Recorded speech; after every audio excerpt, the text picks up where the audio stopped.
Bien, je vous remercie de votre ponctualité. Maintenant, la parole est au père Jean Héret, qui est docteur ès lettres et docteur en théologie, qui a consacré ses travaux sur l'esthétique littéraire et la théologie, notamment sur Balthazar, Julien Green et la catholicité. Il nous parlera de Hans von Balthasar, le mystique rénan et le nouveau de la théologie.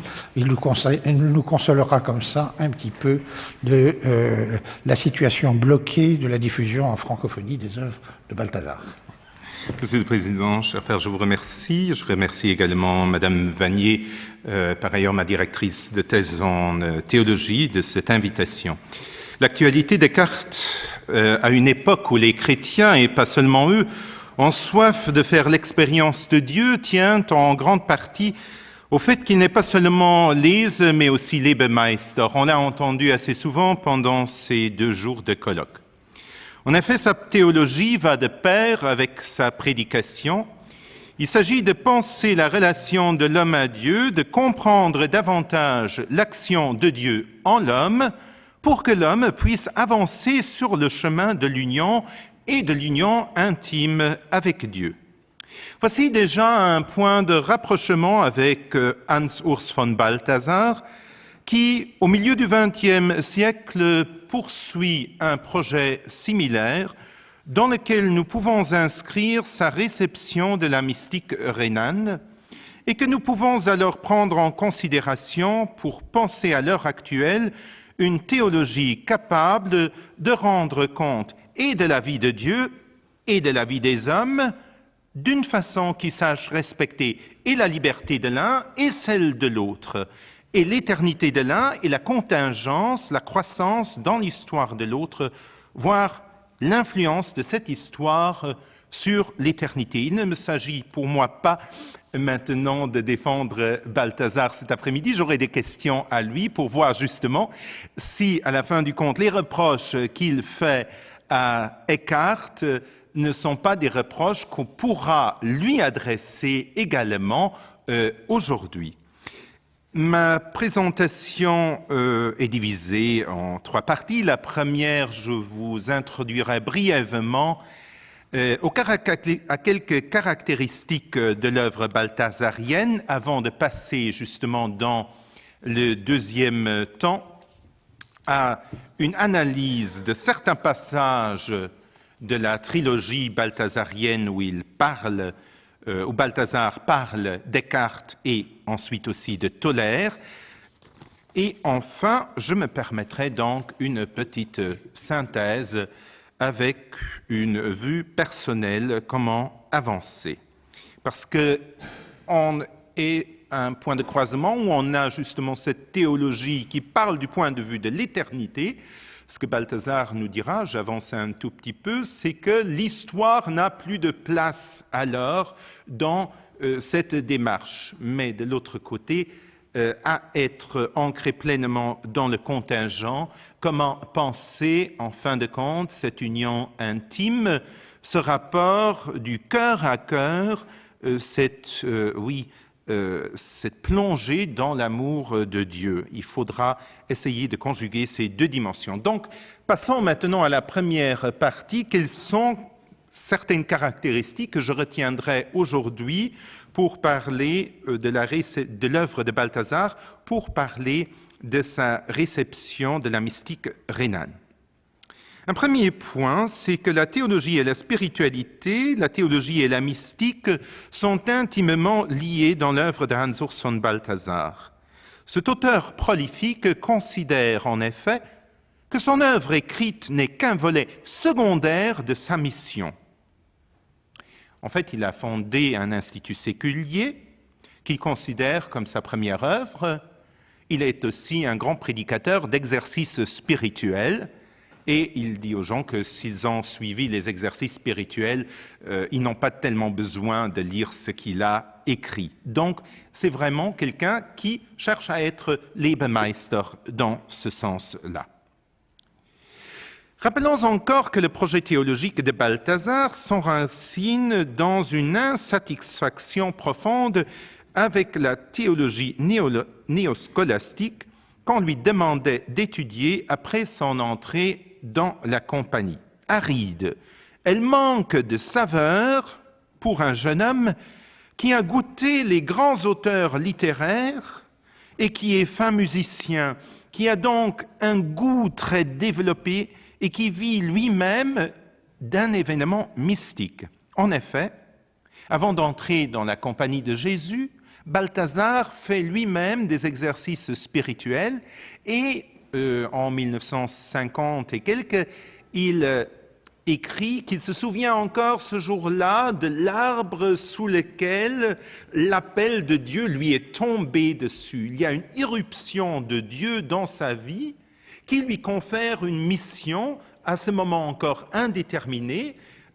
Il dit « Quelqu'un se servira de toi ». Je crois que là, nous sommes également dans un centre de la spiritualité balthazarienne, prendre en considération la mission qu'implique la rencontre de Dieu. En fin de compte, il a un bon jésuite là-dedans. Hein? Voilà. Un autre aspect, c'est que Balthazar, insatisfait de la théologie qu'on lui sert, se met simplement des boules cuillesses dans les oreilles et commence à lire les pères de l'Église. Et non seulement les pères latins, mais aussi les pères grecs. Je vous rappelle que sa première étude de patristique est publiée en français. Elle s'intitule « Présence et pensée, essai sur la philosophie religieuse de Grégoire de Nice ». Relevant encore son livre « Liturgie cosmique », Maxime le Confesseur. Notons par ailleurs également le sous-titre en allemand, qui n'est pas seulement le nom de Maxime le Confesseur, mais « Das Weltbild Maximus des Bekenners », la vision du monde de Maxime le Confesseur, ce qui est quand même une autre chose, liturgie et vision du monde qui vont ensemble. Et on n'oubliera pas non plus les travaux sur Origène et Augustin. Il leur a consacré des traductions et des choix de textes. Enfin, une dernière remarque, que le grand projet de Balthazar d'écrire sa théologie, d'écrire cette trilogie qui comporte une esthétique théologique, une dramatique divine et une théologique, remonte à un projet qu'il nourrissait en 1939 avec Karl Rahner. En fait, il voulait développer une nouvelle dogmatique. Il est très intéressant de voir pourquoi, parce que Balthazar se voit déjà comme celui qui doit aller pêcher les hommes. Hein? Mais qu'est-ce qui se passe alors lorsqu'ils ont mordu à l'hameçon, ou lorsqu'on les a attrapés, qu'on les a fait rentrer dans le filet? Alors, à l'arrière, qu'est-ce qu'ils trouveront? Eh bien, une grande masse inerte, la tradition engourdie, l'étroitesse et l'étourderie telles que la représente par exemple la théologie contemporaine, dont les poissons que l'on a pris se rendent compte comme d'une réalité grise sans illusion. Alors, c'est dire, si vous entrez dans l'Église, à la fin du compte, on vous a parlé de toutes les merveilles, mais vous serez vite désillusionné, vous perdrez bientôt l'espoir. Et il faut donc se consacrer entièrement à un travail intérieur pour laisser rayonner ce qui est chrétien à partir de son centre, d'une manière aussi irréfutable que les lumières traverseront l'Église jusque devant elle, à l'extérieur, dans le domaine le plus sombre. Voilà le projet de Balthazar. Permettre aux gens de son temps de goûter Dieu, de toucher Dieu. En 1941, il écrit à Rahner que celui-là doit s'occuper tout seul du projet de dogmatique. Il y a une chose que j'ai sautée et qui est toujours discutée lorsqu'on en vient à parler de Balthazar, c'est qu'en 1940, il rencontre Adrienne von Speyer à Bâle. Et Adrienne von Speyer est médecin, elle va se convertir au catholicisme en ayant Balthazar comme guide, et elle aura ce que Balthazar appellera donc des visions qu'elle lui dictera, des visions qui entreront profondément dans le mystère de Dieu, qui va jusqu'à exploiter donc le vendredi saint, le samedi saint, la descente aux enfers. Et Balthazar prendra vraiment cette mystique comme fondement de sa théologie. Je crois que ce n'est pas exagéré de le dire, on peut aller chercher à gauche et à droite comment il construit et reconstruit sa synthèse.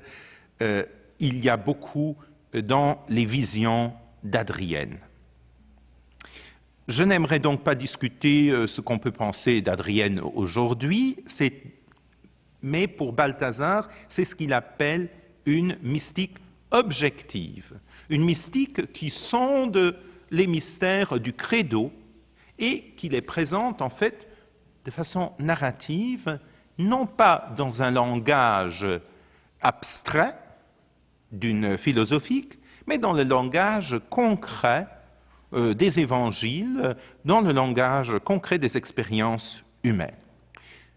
Voilà donc le cadre dans lequel nous pouvons situer maintenant la réception de Maître Eckhart chez Balthazar. J'aimerais prendre une phrase de son livre programmatique Schleifung der Bastionen, Raser les bastions, pour dire comment lire. Il ne s'agit donc pas de copier quelqu'un.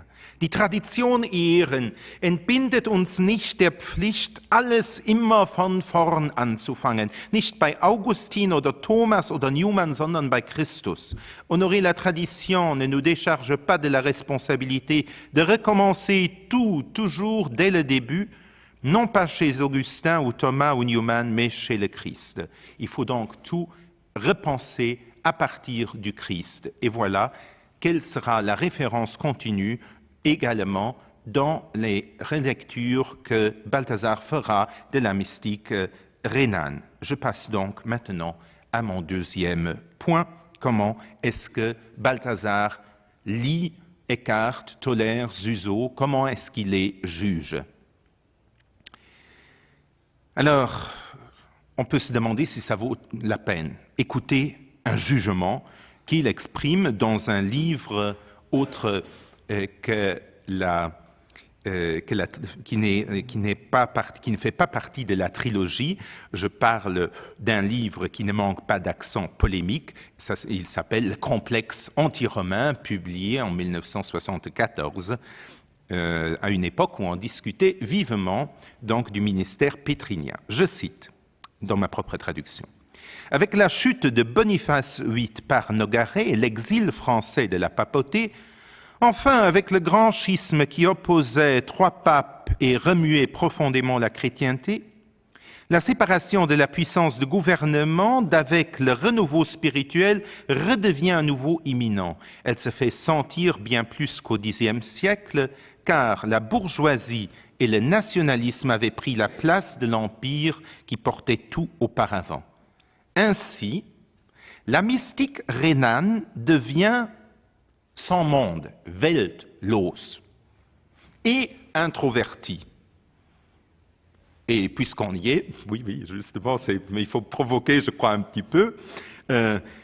Et puisqu'on y est, on ne va pas seulement liquider maintenant la mystique rhénane, mais le spiritualisme orthodoxe manque de la dimension ecclésiale qui lui rendrait une efficacité, tandis que le wyclifisme agressif menace l'unité catholique dans son centre même.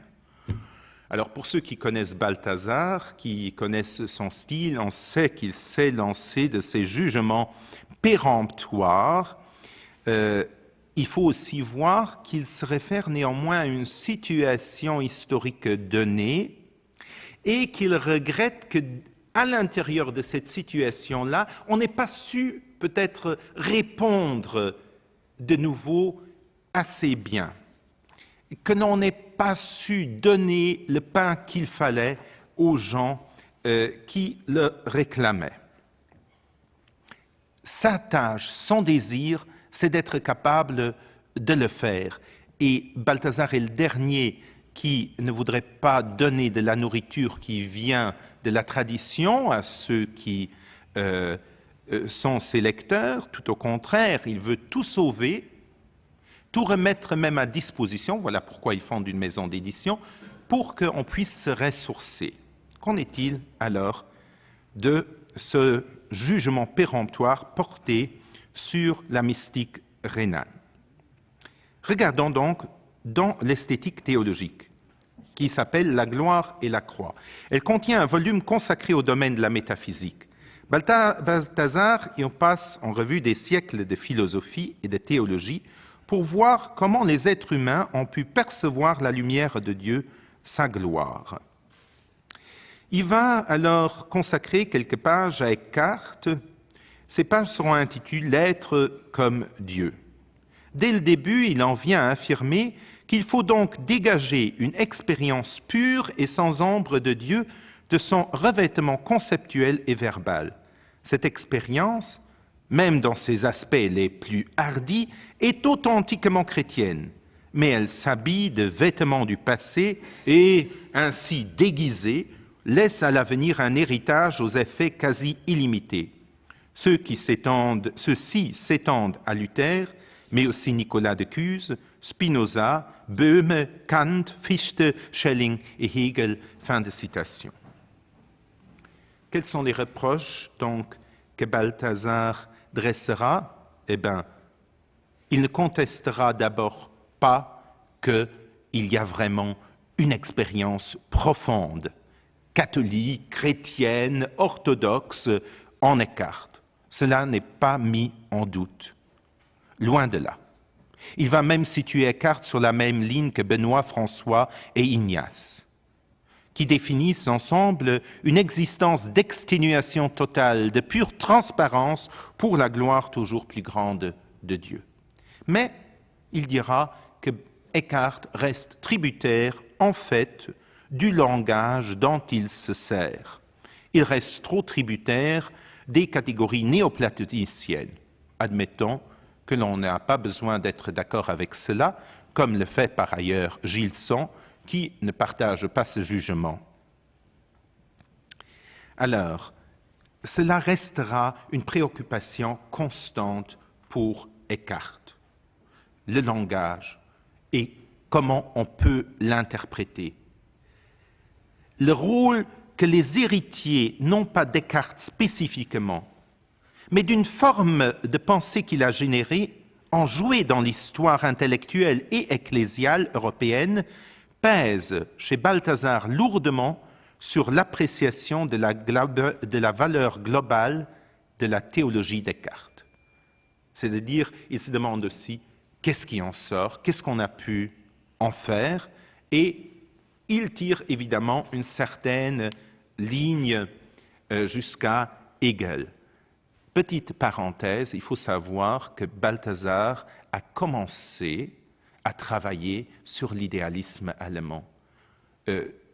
Trop peu de scholars, trop peu de chercheurs s'intéressent à l'apocalypse de l'âme allemande, qui reste quand même son point de départ.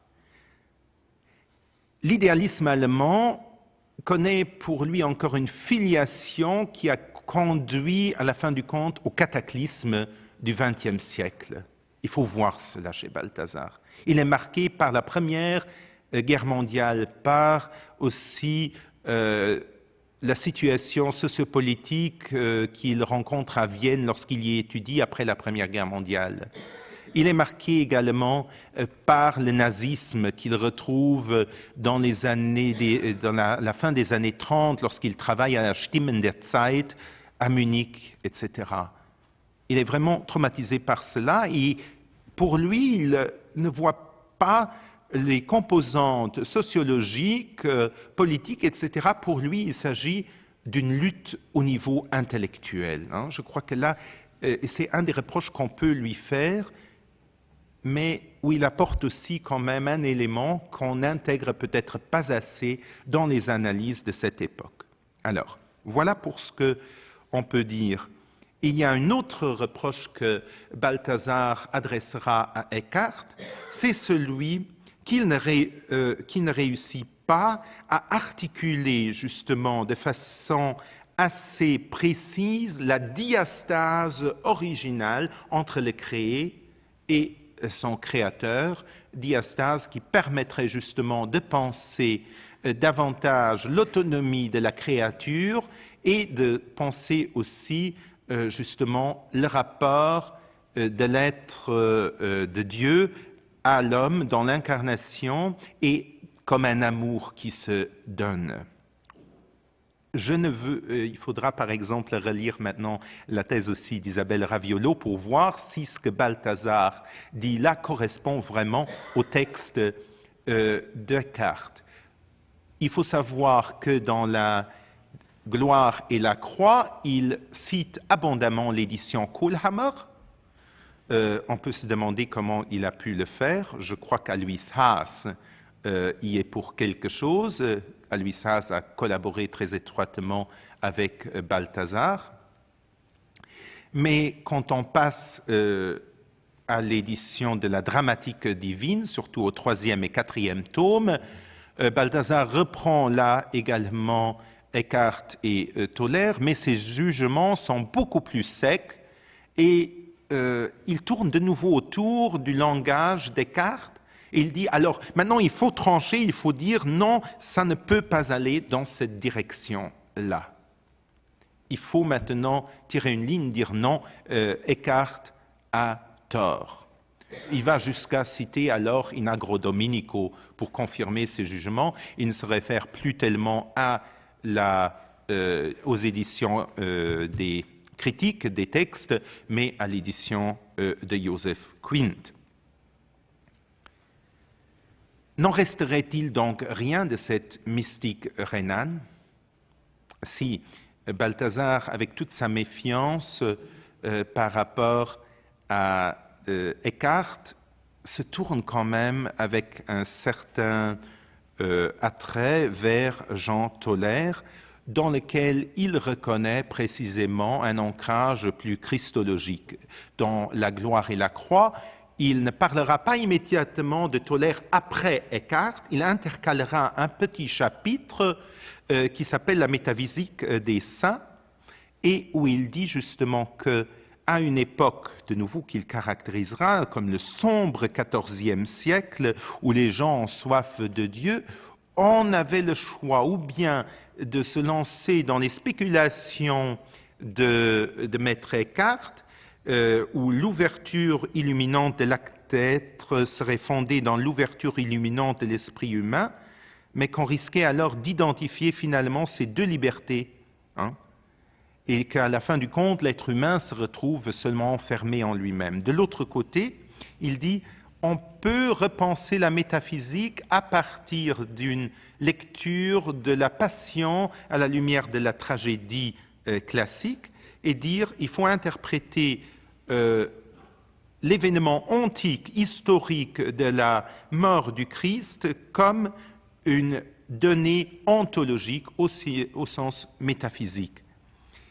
Il fera cela chez Toller et il appréciera Toller comme un représentant de cette voie chrétienne qui ne voit pas en Christ seulement une voie pour aller plus loin, mais celui qui reste indépassable et qu'il faut savoir suivre. Pour Balthazar, deux critères restent très importants. Le premier, ce sera la prière, pouvoir prier Dieu, pouvoir prier le Christ, avoir en face de lui quelqu'un. Et le deuxième, c'est évidemment la catégorie de mission, être capable de recevoir une mission. Je m'arrêterai là avec l'analyse. Vous trouverez les détails en ordre diachronique, justement, également dans le volume que nous sommes en train de présenter pendant ces jours-ci. Je voudrais en venir, pour terminer, justement, à mon appréciation de Balthazar. Que faut-il donc penser au sujet des accusations que Balthazar exprime dans son livre « Le complexe anti-romain » après avoir lu un certain nombre de pages de la trilogie ? Hein. Bon, il faut voir qu'il s'agit d'abord d'un genre littéraire différent. Le complexe anti-romain est un écrit de situation polémique et en même temps aussi une réponse théologique à une question d'actualité où Balthazar se lance avec pleine énergie. Nous avons aussi vu que le jugement de Balthazar sur la mystique rhénane devient beaucoup plus agressif, plus sévère, vers la fin de son œuvre, la trilogie, c'est-à-dire dans les pages de la dramatique divine. Et il faut aussi dire, là, Balthazar est de nouveau en train de réagir à partir de la situation de la théologie post-conciliaire avec laquelle il ne sait pas trop s'identifier. C'est quelqu'un qui a préparé le concile, hein, et il ne peut pas s'identifier avec ce qui suit le concile. Et évidemment, il reste néanmoins aux idées, il dit « non, il faut trancher ». Nous avions un des orateurs qui a dit précisément, on voit alors de temps à autre, le magistère dit « stop ». Ici, c'est Balthazar qui dit « stop », qu'ils se prennent parfois pour le magistère. On peut peut-être aussi en discuter. Qu'est-ce que je vais retenir alors de ce petit tour d'horizon à travers la réception de la mystique rhénane chez Balthazar?